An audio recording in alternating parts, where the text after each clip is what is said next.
Well, golly gee willikers, fellas. I sure hope someone picked up that phone! What's up, guys? That guy with a pencil here. Fun fact, I do move into have it on me and keep it on me at all times. Hey, another fun fact. It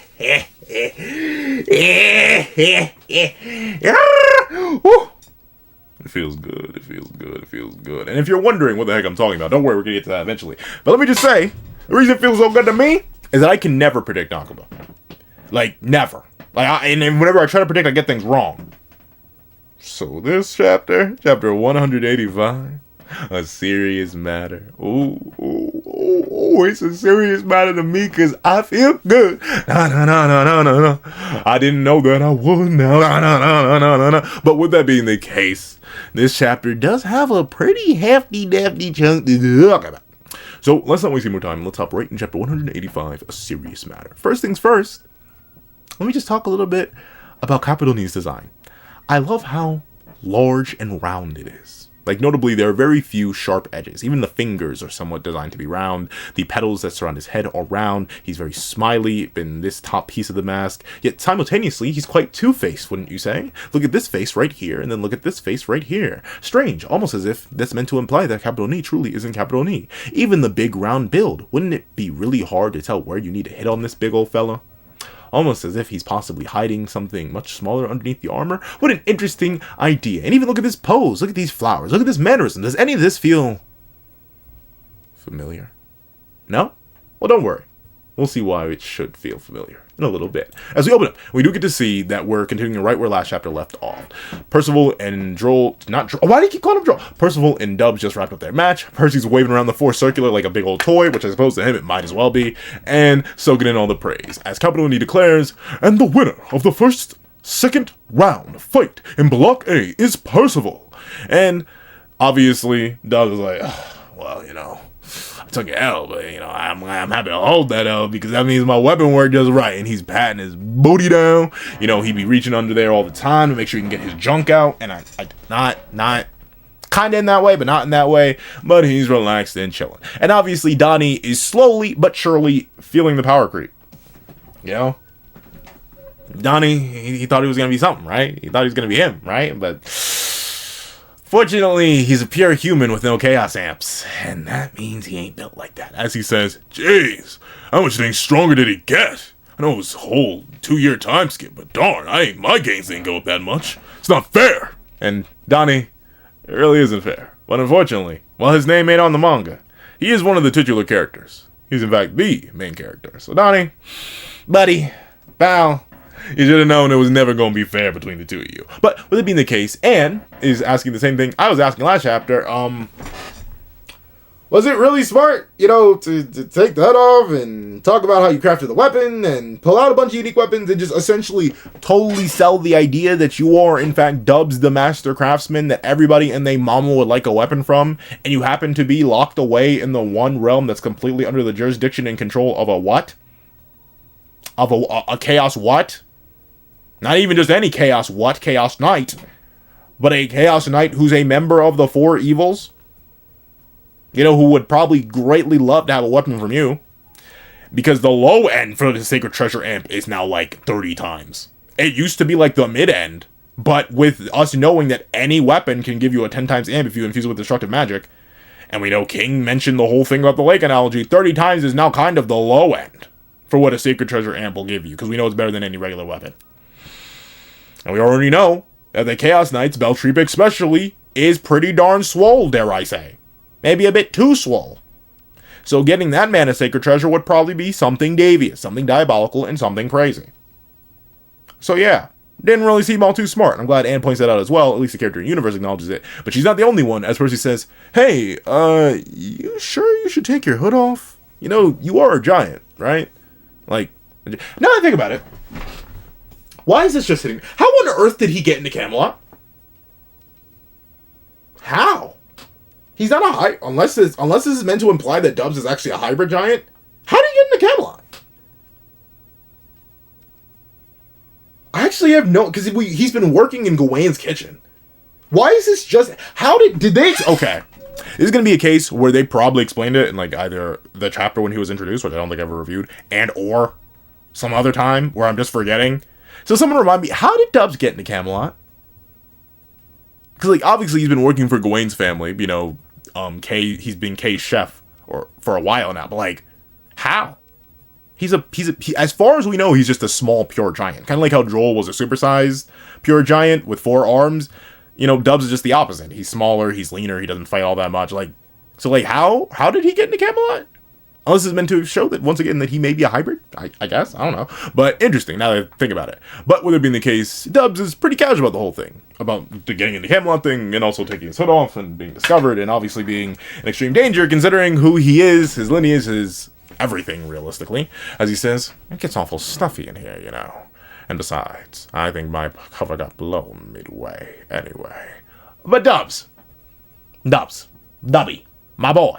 It could have been a bit more subtle about it, like a teeny tiny bit more subtle about it. I get it, it was blown midway, but why was it blown midway? Is it because you gave up the game? Because you were flexing your massive array of weapons? Because you were explaining how you made Percy's weapon and handing it to him in front of the entire crowd? Like, did you want to get captured, buddy? Like, I ain't gonna lie, you still could have played that fight smarter in a way where you could have still lost, still possibly tested Percy's weapon, but not exposed yourself as who you are. So, like, as much as I do love this chapter and what it does feel a little bit like Dubs. You could have played the game better. But of course, naturally, we gotta have the plot progress.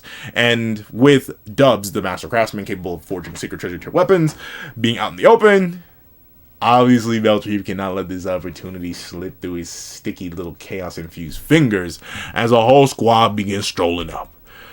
And we see Caproni announces, "Folks, a serious matter has arisen in the arena." This guy, which is a nice little callback to the chapter of the title. The chapter of the title. The chapter of the title. The chapter of the title, y'all. The chapter of the title. The chapter of the title. Why do I record? Why do I think I'm valid at all? Why do I do this? I can't even. That wasn't even a reading issue. That was just a me issue. What am I? What am I cooking? I don't know, but it's burning.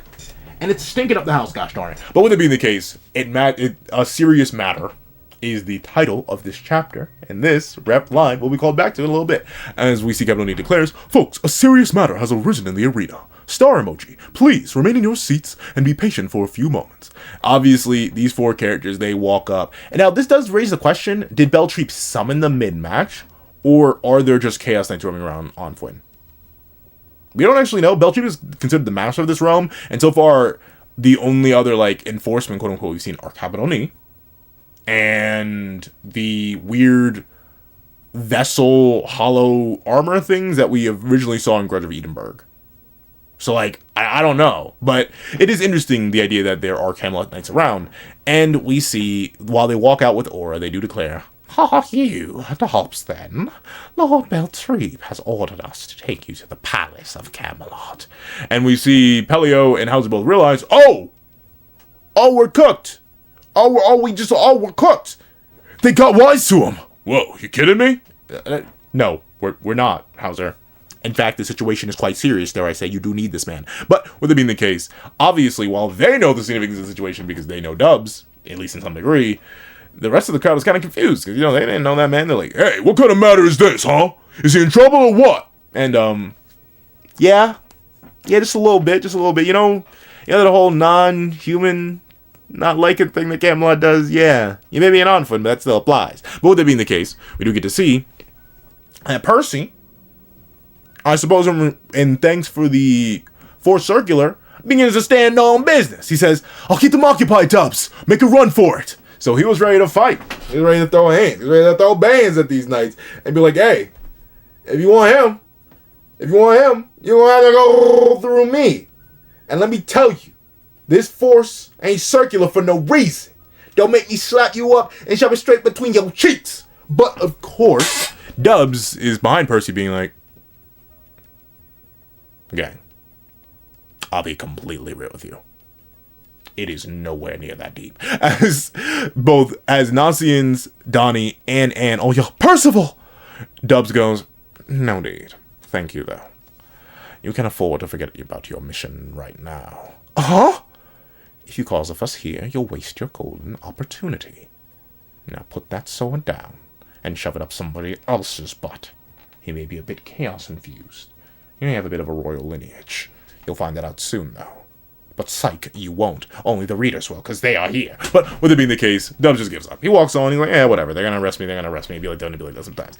And that is nice of Dubs. Once again, you could definitely argue you could have played the fight a little bit better, so he could have stayed hidden and stayed with our casting crew, but at the same time, it is technically smart for him to just go along, because the longer he stuck around anyway, I was like, gonna get kidnapped. So like, if anything, it's better to go with these weaker fodder rather than Baltre himself, who could have easily decided to leap down and be like, hey, you're gonna make me a weapon right now.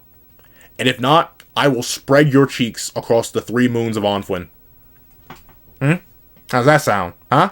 Now get to make... So, obviously, this technically is the better scenario for our big boy, who's not that big of a boy, Dubs. And he walks right on. And notably, I do like that he does respect their mission and their desire to defeat Baltre, where he's like, hey, don't worry. You'll be fine. You got the weapon. I may not be able to make one for your friend just yet, but he has another weapon. The girl, she has access to a piece of Rita, another one of my weapons. And the dragon handle, well, not typically made to be a weapon, does have a sword fused onto it. Close enough. Might as well call it a weapon. So ultimately, Dubs is in a pretty relaxed scenario. And notably, I do think that Dubs himself, even if what happened later on in the chapter didn't happen, would have been fine. Like, he is really... In fact, let me double check how old Dubs is. I feel like I saw it stated on the wiki one day, but I just don't remember off the top of my... Dubs, how old are you? Let me see. 4 Knights of the Apocalypse. How old are you, Dubs? Oh, they don't. Oh, he doesn't have an age. Oh, wow. But presumably he's very, very old. Notably, we can't... I mean, you could arguably trace him back to, like, the fairy tale days or the 3,000-year time skip or pre-time skip. But then again... As far as we know, no one had sacred treasures back then. Because we know the fairy tree created the spirit spears itself for its kids in the Fairy King, so that doesn't count. And all the sacred treasures were presumably commissioned once the sevendeadlysins were actually formed, which will only be further hinted at later on. But at the same time, we do know he is kind of old, considering what we also learn later on in this chapter. So I actually don't know how old Dubs is. He seemed to have some sort of friendship or dynamic with Dahlia, who we know is many thousands of years old, or a couple thousand years old, because he comes after Gloxinia, and Dahlia was presumably born right after or right before the 3,000-year time skip, as that's when Gloxinia was first turned into a commandment, and the fairy tree was probably like, and just spat out into the baby. But I don't know how old Dubs is, but he's pretty old. He's got weapons. He's got a mystery package, if you will. Presumably, he would have been fine. But with it being the case, he walks off to join these knights. And Percy, he lowers his blade and is quietly confused as he looks on, wondering, hey, I guess I have to do this because you want me to, but this doesn't seem smart. And we see the Chaos Knights are at least somewhat intelligent, as they say, we'll put these on you, just in case. And the whole crowd is muttering and murmuring, being like, what the heck is going on? You know, I just came here to watch a fade. Like, what's happening? But of course... we see that Baltre doesn't really know, or even if he does know, he doesn't fully trust these random 4 Chaos Knights, and specifically gives the order to Capital Knee, watch the knights escorting him, just to be sure. And we see Capital Knee go, yes, my lord. And we see, as Dubs is walked out of the arena, Gawain, once again flying right next to a, presumably, Ballin, is whistling to herself, humming some music, as she opens one eye to look at Dubs and asks him a question. Hey, do you need help? And Dubs, once again, presumably entirely fine on his own means and metrics, is like, not really. Remember, while Dubs was amped in Grudge of Edinburgh, he did fight Meliodas. At all. Post-purgatory Meliodas. Like, even at the lowest, even if there was like 0 relativity, he only beat him because of his control over sacred treasure. That's still some. And like, Dubs has weapons that can somewhat contest post-demon kinginization Zeldris, who's also a monster in his own right. So like, yeah, presumably these 4 random non-cast humans, probably not a threat for Dubs at all. So that's why he says not really. He doesn't want Gawain to blow her cover either. He wants to keep everything as copacetic as possible. But with it being the case, they lead him right out of the festival area, and the knights get to chatting. They get to talking. They get to mocking. As they say, I am sure His Majesty will give you a royal welcome before he bends you over, ties you down to a blacksmithing table, and gives you back shots until you produce the entire kingdom of Camelot weapons. As another declares, we do hope this happens to your talents, for the sake of Camelot after all. And the third says, I've had stories about you since I was a child, Dubs. So I do like the many different angles, right? Like, you can definitely argue this is a much more sarcastic interpretation, but I feel like this one leans into it more. The idea that maybe they genuinely do believe that Arthur, he's a nice guy. You know, because he's nice to them. He's got to be nice to everybody else, right? Though, presumably this is just meant to be mocking. This one's definitely meant to be mocking, as it's, we do hope to put your talents to use for the sake of Camelot after all. Because, you know, they're like, yo, he's got the best weapon crafter ever. My blade, my little bootleg spear thing is about to go crazy. And obviously this final guy is seemingly enough just giving thought of reverence to Dubs. And presumably, if any, like, that's the thing. If any ancient person was, like, still around, and, like, you could learn about them in history books, and they were also still here, haven't aged today, and are fully functional. Yeah, they definitely probably would be spoken about in legend, and obviously, like, Dubs is famous for his blacksmithing. You know, making the best weapons, like, literally ever. So, obviously, his name being spread about is, once again, some nice, juicy, solid world building. But, of course, Dubs isn't listening to any of these claims, any of these worries. He doesn't really care at all, as he thinks to himself, that was the best thing I've crafted in a long time. What should I make next? He's in it purely for the love of the game. Obviously, I think the next person he needs to make a weapon for is presumably Gawain. Because obviously she does have Lita, the piece of Rita that broke off and she forged into a sword, but like, be so for real, Big A. She needs more than that. So she's probably next up on the chopping block, then presumably Tristan, then presumably Lance. Or maybe he's going to do the whole Tristan platoon next and very specifically switch over. So he does think.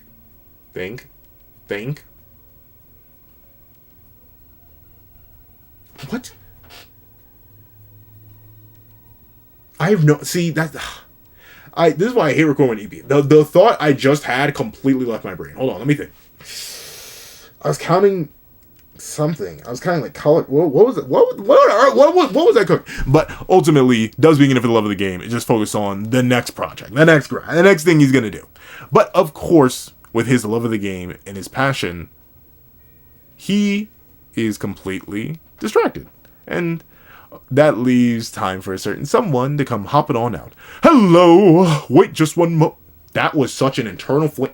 Hello, everybody. Yo, why did it?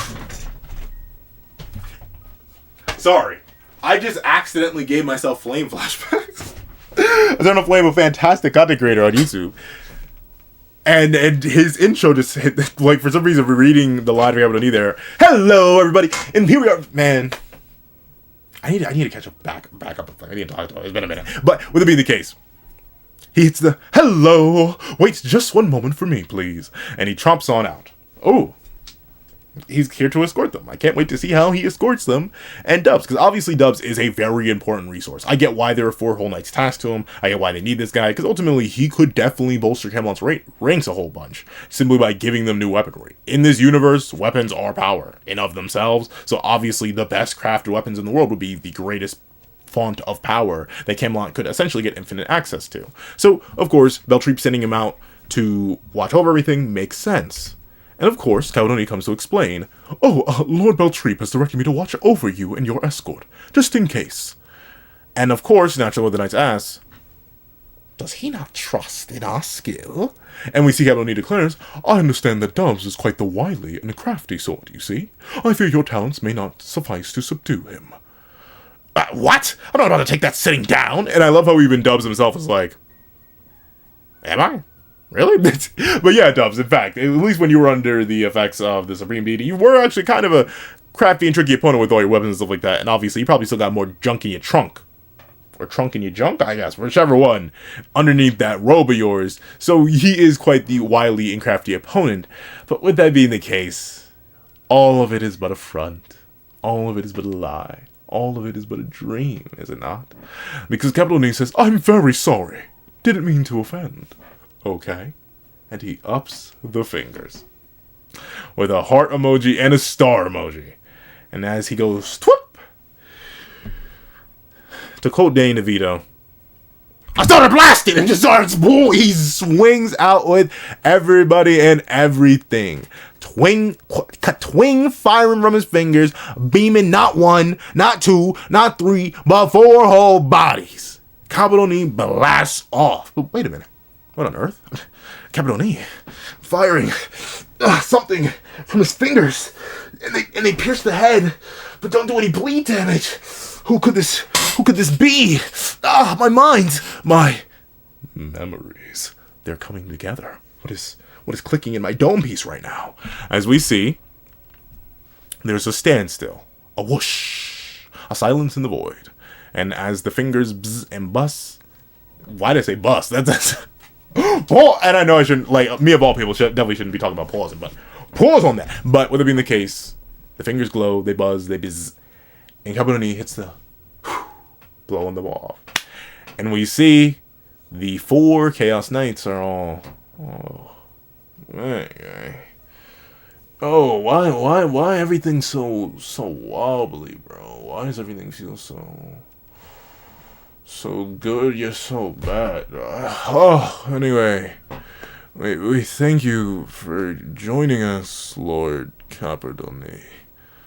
Let us be quick with this transport. They're wobbling.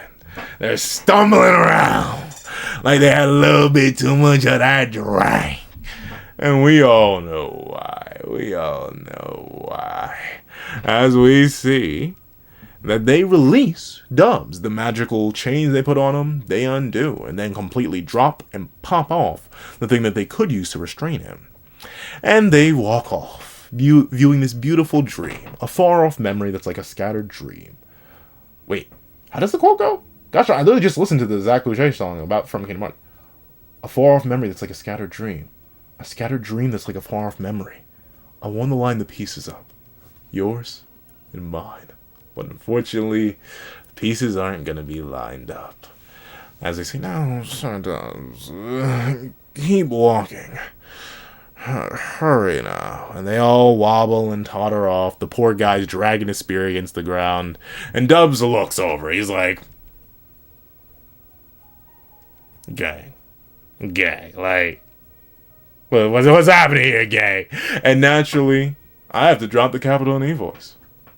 Because it never really was his voice at all, was it? By the time they reach the palace, they'll have no idea what they were sent out to do. Arthur will have their heads for it, I'm sure. So, a certain someone just consigned 4 random nameless men to their deaths at the hands of their own incompetence, quote-unquote. Who does that remind you of, if you haven't picked it up already? Even the square text boxes and everything. Was that Rewrite Light? Haven't seen that in a while. Oh, Rewrite Light. That sounds like the technique of a certain someone. I wonder when, or why, or how, or when, once again, just when, Dubs saw that. Did he see the original? Once again, how old is Dubs? He doesn't have an age on the wiki, but with that being the case, bang! Like I said, I hope somebody picked up that phone, because your boy called it. I called it. And I called it well in advance, too. I was like, that's probably Gowther.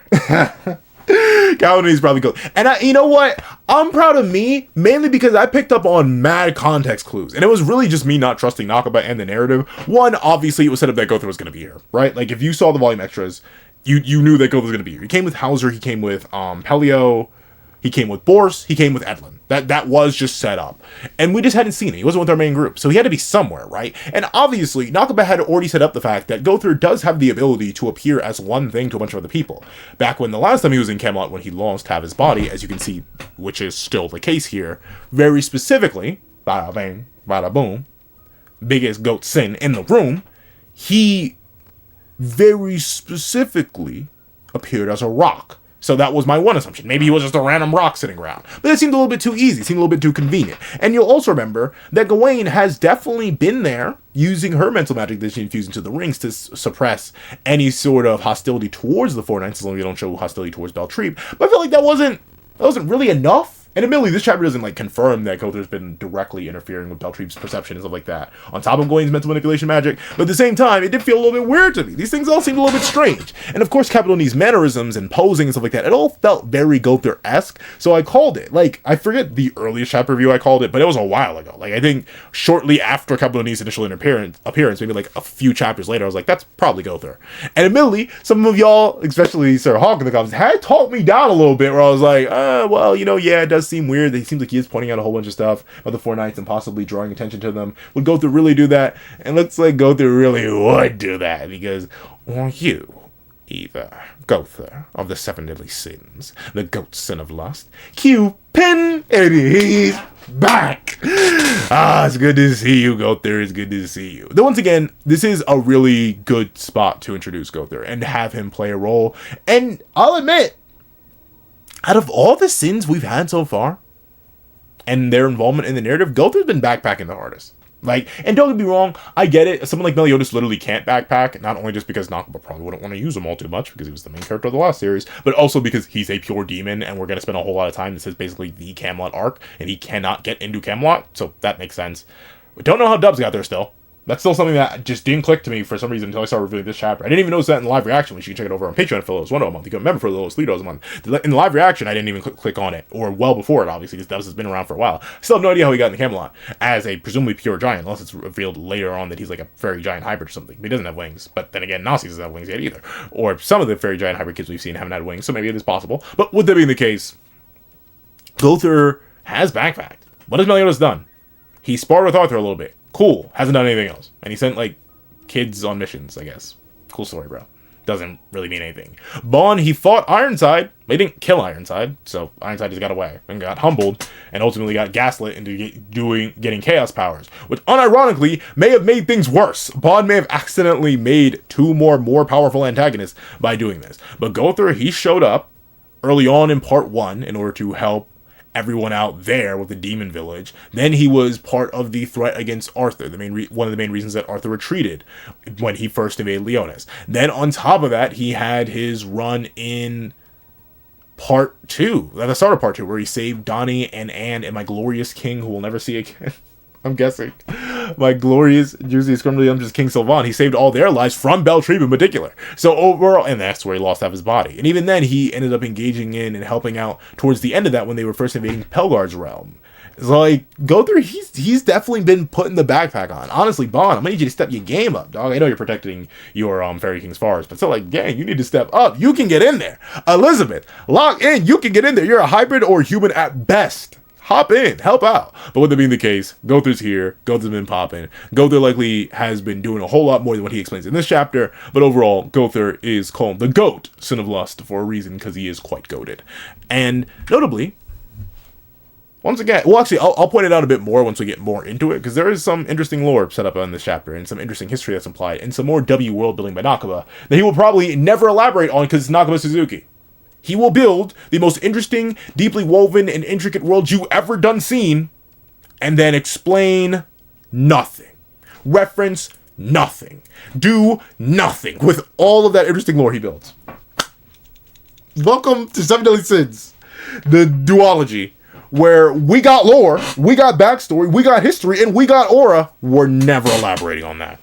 The most important fight in the series, Elizabeth versus Meliodas, has never been shown to us, and despite Nakaba promising we're going to see it eventually, we likely never will. Unless he somehow builds it into Tristan character development, I have no idea when we would ever see that fight. And it seems like it's way too late to be drawing a chapter extra. Meliodas and Elizabeth are super irrelevant in this narrative so far, despite Elizabeth's easy ability to be super relevant. But, sorry, I'm getting sidetracked by my biases, but we see that Dubs asked the natural question that probably all of us are wondering if you didn't see the volume extras. Since when were you in Anfuin? And Gowther reveals, since just before the festival began, I'm working away from my companions. Ah, I see. No wonder Percival didn't notice your presence. You're not life, after all. And that is, once again, another cool part of Gowther. Gowther doesn't just get in because he's a doll, but he also gets to avoid any sort of detection, really, outside of presumably magical. I'm guessing he's suppressing himself, because you can read Gowther's combat class. He does have a tangible magic force that can be read by organic beings. But presumably, while while he's under the capital Ni disguise, he's probably, if not even considering the scale of Gowther's illusions can affect and manipulate all aspects of somebody, he possibly not only is suppressing himself, but also changed his magical signature on reaction. Because our cast and crew have met him, and none of them have commented on capital Ni. That's what Dubs points out here, that no one's commented on capital Ni, because Percy himself wouldn't even be able to sense him, because Gowther technically isn't alive in a traditional sense, because he's not fueled by life spirits, he's fueled by magic. And with that being the case, we see that not only is Gowther able to benefit to getting into Camelot that way, he's also able to hide very, very well. He is the best espionage character that could ever work, as he's basically uncatchable. The only way he's catchable is if he exposes himself like he did against Baltre, which he didn't have to do, but he did, and paid the price for it in losing his arm and leg. But with it being the case, naturally, Dubs is like, well, since you're here, cooking viciously, I see, what is the range of this illusion? And Gowther drops what may be, and I know, y'all are gonna be, why? See, sometimes my beard looks super patchy and unbuilt like this, but then other times it doesn't. I don't know, what is up, beard? Pick a lane, buddy, is it just me? Do you gotta brush you better? It's a little bit mean.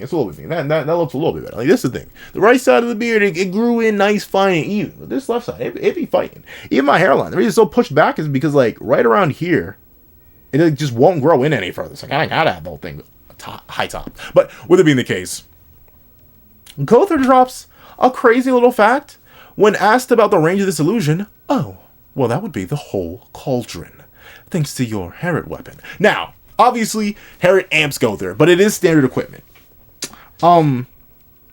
Buddy, pal, amigo, the entire cauldron? Like, the cauldron, like, I know, this is absolute glaze, and it definitely is not valid, but the whole cauldron? The 3-moon, multiple star system having cauldron? You mean to tell me that Gowther has possible multi-solar and multi-galactic range? Knockable. I mean, I'm happy with you buffing these characters, gang, but that's a little bit absurd. It's so absurd that I don't think it actually means that. Presumably, by the cauldron, he means, like, the landmass. And even then, but still, though, that's a massive amp. Because notably, we know he was only able to appear as a rock for, like, people within a 10-mile radius. And even the illusion he had as an old man back in the Demon Village was also, like, upwards of a 10-mile radius based on his ability. So the fact that he's using Herod to amp his range that wide, much more than 10 miles, very impressive. Though, once again, this is due credit to Dubs and his abilities, as it was the twin bow Herod. How on earth Dubs managed to craft and mold literal light as a giant is unknown. I genuinely have no idea. Maybe he worked with a goddess, because we know goddesses can manipulate light. But, like, how he manipulated light into the shape of Herod and then, like, allowed it to actually be, like, magical, applicable, I have no idea. Dubs, he is kind of goated. But with it being the case, we see that Dubs says, but I must hand it to you, goat sin. Even tricking Baltre of the 4 evils. That is interesting. Once again, I pointed this out in the live reaction, but I'll point it out here again so I don't forget. It's interesting that Dubs refers to Gowther as the goat sin. Like, I know that's what he's most known for, obviously. But, like, at the same time, considering it's implied here that and it'll at least it'll be implied in this chapter that he's known Gowther for much longer than the time that the Seven Deadly Sins existed, it's neat to see him still call him by that title. I wonder if it's just, like, a preference thing, or if it's just his most recent thing. Like, Dubs is old, and so is Gowther, so I wonder what's up with that. But with it being the case, we see Gowther declare, just some payback for taking half of my body. Well, alright, so that was just a joke. But I do think that's real. Like, Gowther has developed, like, real proper emotion. He's not truly an emotionless doll anymore, so he probably does feel a certain type of way about losing parts of his body, even if he's just a doll. Like, still, I'd be attached to my arm and leg. I literally am. So please don't remove them, but unfortunately, Baltre removed them. And Gowther does get this really nice hybrid design. I do like the clawed toes and the, like, sharp armor arms. Like, I do like that. But still, yeah, I feel bad for Gowther. They can't wear their full original fit. But with it being the case, it is actually very impressive that Gowther is able to manipulate Baltre, especially considering his mind and body and heart and soul are already being manipulated by chaos, and Baltre is yet none the wiser. But if you look, Baltre is holding his arm, and that's one thing I meant to do before I recorded the review. I actually wanted to see if we have other panels of him holding his arm like this, his right arm, specifically at this section of the forearm. Interesting place to hold, right? Why would you do that? Obviously, I've seen people fold their hands. I've seen people do what I'm doing right now, put their leg up on the chair. But holding an arm, how intriguing. But with it being the case, we see that Gowther begins to drop a bit of a lore explanation, a bit of a lore dump, as he says, "We infiltrated Onfwyn to uncover the secrets behind the four evils, him included. They've all been given powers that far surpass their body's capacity." So that's interesting. It is not that chaos brings out the upward limits of their potential, it's that it very specifically goes beyond it. By getting infused with chaos and losing your most vital memories, you are essentially able to drastically surpass the abilities of what your body has to offer in base. And notably, that is still pretty crazy. It's not like Baltre or, well, who knows about Baltre? We have never seen a non-chaos ant Baltre, but we've never seen a non-chaos Baltre, adult Baltre, or as we'll find out his other name, since he was a child. We haven't seen him since then, and we don't know what Worlding is like without chaos powers. But at least for Einstein and Pelgard, they're not necessarily fodder. They aren't sin level, but they aren't fodder. They're actually pretty powerful themselves. So it's very interesting to see that they just straight up have hit their limit and need that limit to be overcome by chaos in particular. And we see that Dubs immediately puts two and two together, and it's like, oh, really? Given powers that surpass their body's capacity. You mean a piece of chaos. And we see that Gowther admits, "I've been diving into Baltre's nervous system to work out the process, but the chaos has spread across his body and nerves like a cancer. It's been analyzing his memories tough." Very interesting. Not only is this once again an eternal... Then again, we've known that Gowther's able to interact with nerves and stuff like that through like Jack and Hijack, which allows him to insert his light into people and then manipulate them as he sees fit. But at the same time, very interesting that he's able to just casually scan the nervous system. Like, presumably he shrunk down here. Obviously not literally, but he sent a mini version of himself to scan Baltre's entire internal nervous system, which is very, very impressive. Once again, Gowther just gets more and more insane amps and buffs and abilities as the series goes on. Nakaba clearly has a favorite, gosh darn it. But with that being the case, it is interesting that Chaos, despite favoring humanity, and obviously choosing to reside and thrive in Arthur, still acts as a toxin, still acts as a parasite to humans. That is a thing that just is. There is no changing that. And Gowther himself admits this. That is very interesting. And the reason it's so interesting is because you'd think it'd be more positive. It seems like this is a Cath kind of thing. Because if you think about it, what cancer does is that it consumes your regular biomass and explodes out until it destroys you. But in this case, chaos isn't really expanding out. It's just simply deeply intertwining with the body of the individual and causing it difficult to read their memories as there are seals placed on them. As Gowther reveals, "One thing I found is that especially..." Sorry, I'm like the Dub's voice and the Gowther voice are blending too quickly. Hold on, let me see. "One thing that I've found is that a specially secure lock has been placed over memories of those he cherishes most. In other words, those that make him hesitate or refute an extreme decision from Arthur." So, that is interesting. And it is also interesting who gets blurred and who doesn't. Notably, these two characters are relatively important, let's say. They're just a teeny tiny bit, a little bit important. And so is this character right here. But note how his daughter, the fake Isolde, and this fellow right here, who we'll get to... Hold on, let me zoom out a little bit, because whenever I'm reading and looking at it, I'm hunched over. Let me just... Yeah! Now let me see how that looks on camera. Yeah, baby, that works better. But with it being the case, interesting. His daughter's wiped out. What we'll find out is his younger brother's wiped out. But his parents, while they are seemingly behind the lock, they aren't fully. And I do wonder why that is. Though obviously it may just be a case to show off their designs a little bit. But with that being the case, it is also interesting to see that Chaos specifically doesn't want any questions, any rejections, any doubt to its authority, to the point where it's able to wiggle and wriggle its way into the heart and soul of somebody in order to grant them extreme power. Essentially, think of Chaos, or this piece of Chaos, as like a second beating heart, but a heart that's overlaid with your brain and specific memories that pumps blood, pumps power to the rest of your body, but ultimately does not necessarily care or have any regard for anything else besides that raw power. Leaving you, as we've seen with every single one of the four evils so far, practically an empty husk as what makes you you, as what defines you. Those memories of those you cherish most, they're locked away. So you are nothing but the font of power you were once before, and ultimately you'll be the quote-unquote perfect knight. But with it being the case, we see that Gowther finds, "One of the few things I've managed to glean so far is this royal seal." And once again, Gowther casually just flexing he can make holographics. Why can't you do this before mission briefings? Like, gay. Why are we just dropping this now? Once again, Nakama, stop. I mean, don't stop, because I love Amp and Gowther, but like, why do you keep giving Gowther all these random crazy powers? He just has a whole variety of them. But one of the few things I managed to clean so far is this royal seal. And we see Dubs flexing his, absolutely straight flexing his, I've been around for possibly 3,000, if not more years, knowledge, as he says, I know this one, I think, from a small kingdom in Britannia. And we see that Gowther admits, absolutely, the royal family, yes. They fell to a civil war a good 48 years ago. Oh, 48, huh? What an interesting number. How old is a certain somebody when they fought the Demon King to death? I do wonder. But with it being the case, we see that this civil war was in the small kingdom of Castellio.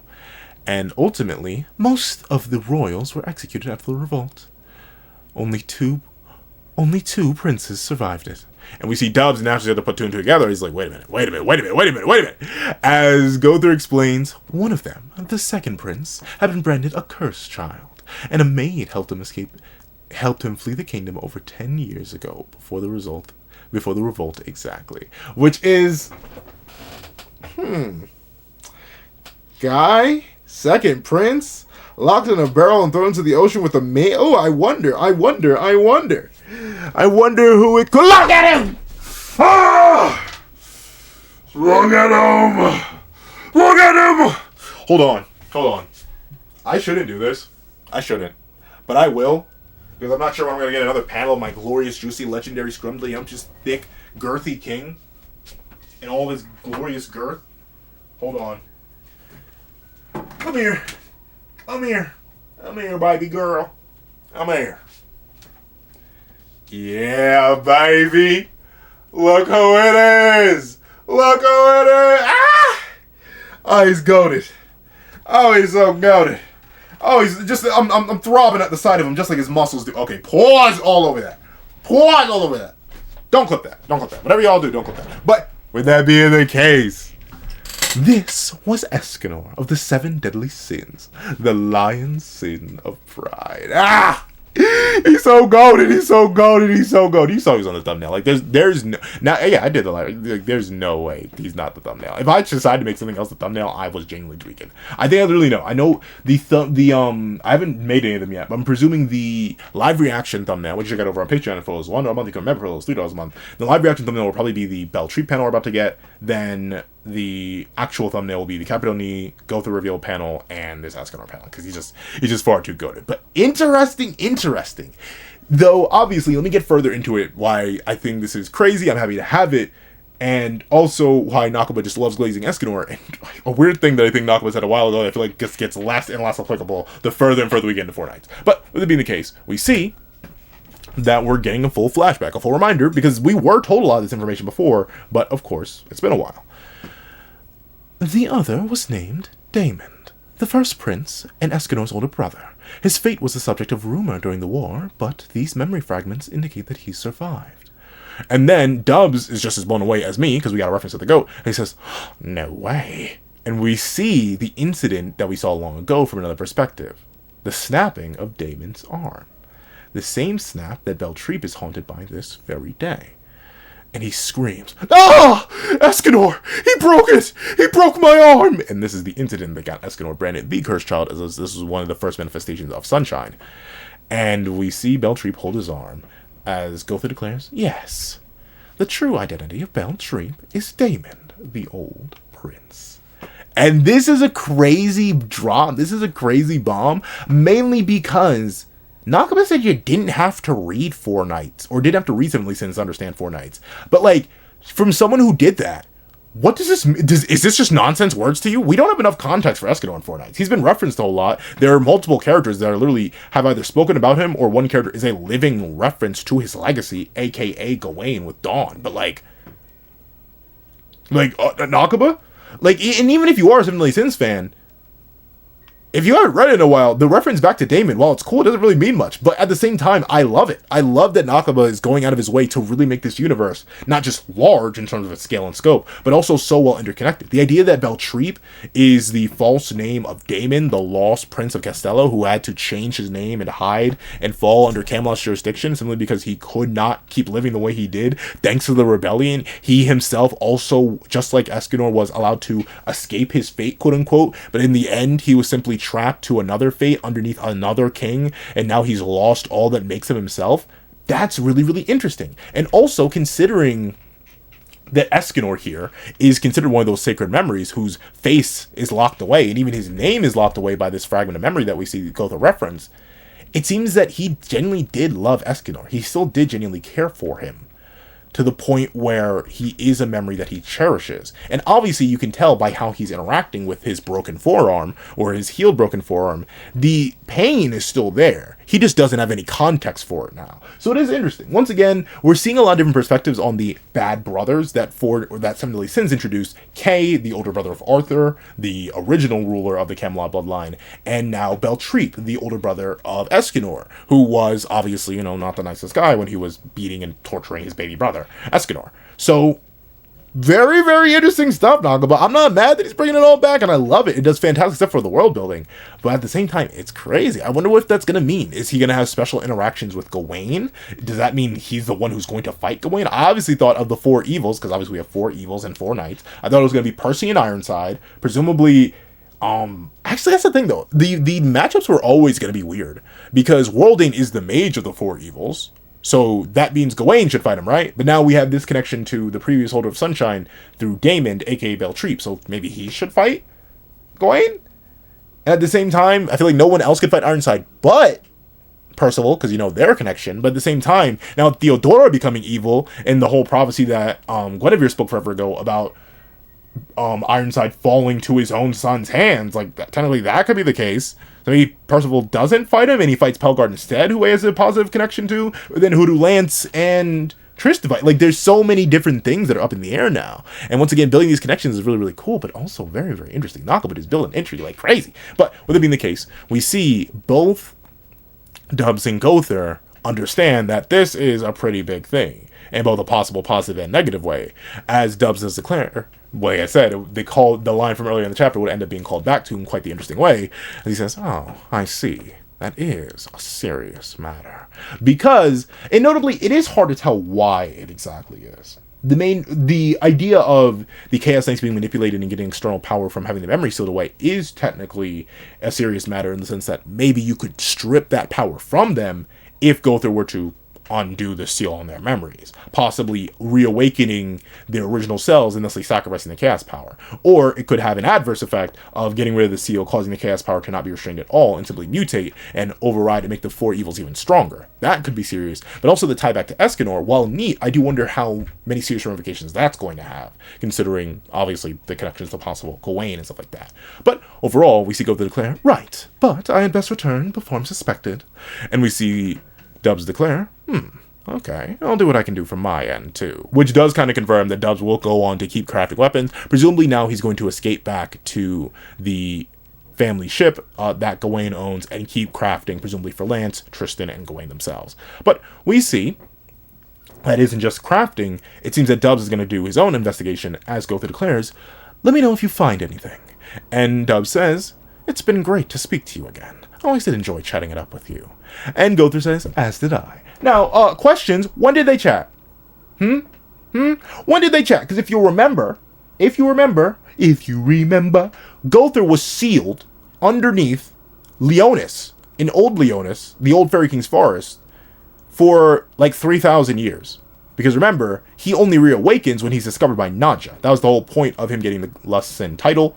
So, like, when did he speak to Dubs? Was it literally just in that intermediary period between that point and the main series? I'm guessing. Because unless this is meant to imply that they spoke in the 3,000 year time skip, when? How? Once again, Nakaba, he does such a fantastic job of interconnecting these characters and building lore between them, but we never have any context for it. Like, Nakaba, why do you do this to us? Like, please, just elaborate on your character dynamics more. Please, Nakaba, stop just hinting at him. But, of course, Gowther says, "As did I." And they both share their signature funny little laughs. as Dubs goes, and Gowther goes, wah ha ha ha ha ha ha. Both ending in ellipses. I'm not sure if either of them are serious, either of them are just joking. Regardless, we see that everything must go on.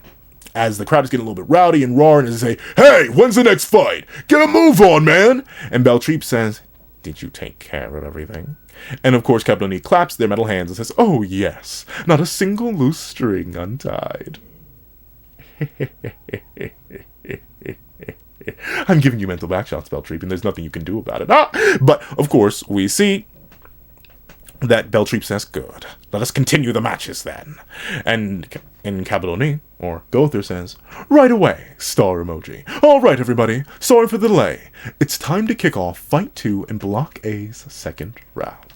And that is the end of the chapter. So overall, if you couldn't tell by how freaked and geeked I was, this is undeniably a W chapter. A Giga W chapter. Finally revealing... Hold on, let me hit it.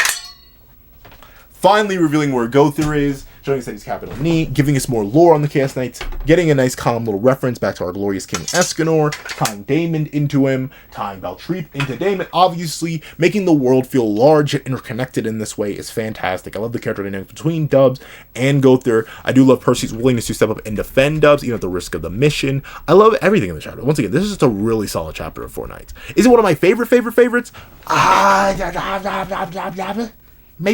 Maybe I'd have to think about it. Once again, I do need to do a full Four Knights reread before I start thinking like top 10 chapters and stuff like that. But overall, it still is unbelievably goated. But if you made it all the way to the end of this video, please do me a favor and leave welcome back, GOAT. Welcome back, GOAT, in the comment section down below. And so thank you so much for watching. If you want to leave a like, share, comment, and subscribe. Make sure you hit the notification bell so you don't miss out on any videos that come to the channel. Also, do want to have a page down below where you support me for as low as $1 a month. Things like exclusive videos, early content, and more. And so now become a member of the channel for as low as $3 a month to get the same perks and more. So those perks will include the 20-minute live reaction to this very chapter, add variations of all my videos, and if you become a $25 patron or a $25 member, you can order whatever video you want. Also, I have a link to my Ko-Fi in the description down below, and drop 5 means for a short video, 20 means for a long video, or any means at all. Any support is always greatly appreciated. Now, I'd like to thank you so much for watching once again, and I hope you guys have a wonderful day. This is that guy with a pencil, writing off.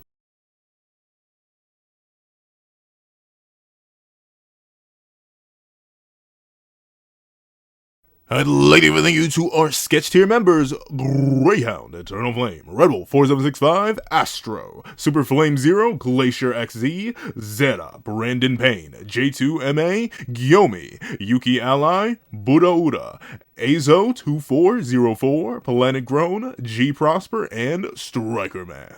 Then I'd like to thank you to our line art tier patrons: Sean, Nirvana Igneel, Midnight Lord 21, Kevin Encarnacion, and A+A.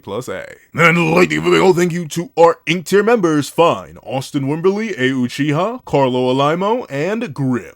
And I'd like to give a massive thank you to our digital art tier members: J Warrior and AZ Void. Then I'd like to give a and thank you to our colored art tier patrons: Joaquin Munoz and Joaquin Munoz. And finally, I gotta give the biggest, juiciest, heftiest, and most meaty, sloppiest thank you to our glorious, ultimate, that guy with a pencil tier patron, Calvin Elder.